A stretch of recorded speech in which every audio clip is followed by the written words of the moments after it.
All right, folks, so remember on that last video, I told you that there was a whole lot of stuff that happened in the world during this time period, okay? So the Romantic era in music goes from 1820 to 1900. And during this time, a whole lot of stuff happened around the world, okay? And instead of me teaching you all of this, because I'm not a history teacher, I have a bunch of videos that are going to ask questions about things, and you're going to go through those, okay? But let's do a brief overview really quickly. So first of all, Queen Victoria ascends to the throne in Great Britain.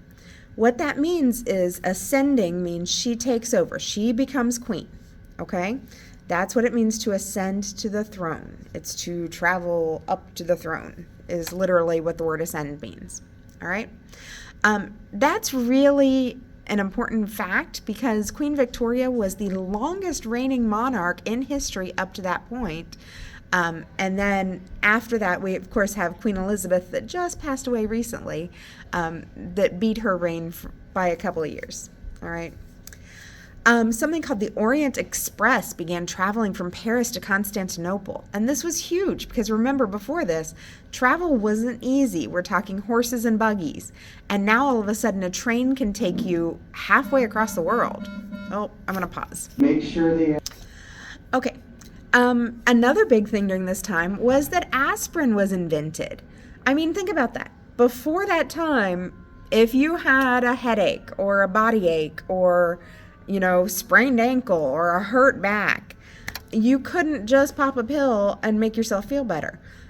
You would have to do all sorts of things to use nature to try to get something that would make you feel better.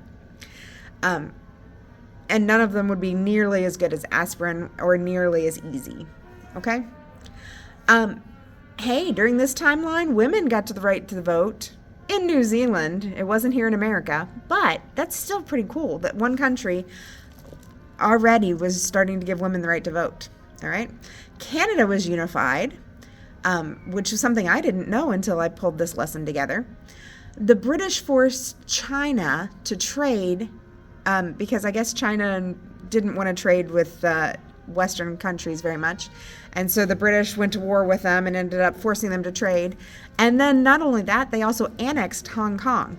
So they made Hong Kong, which was in China, part of Great Britain. And that only changed about 20 years ago. Okay, so it hasn't been that long since it went back to being part of China. All right, and then the Rosetta Stone was discovered, which is a really cool artifact. So lots of things coming up, lots of things to learn about. Take your time, go through them. Don't rush through this lesson. Make sure you complete everything, okay? If you have questions, ask me. Thanks. Bye.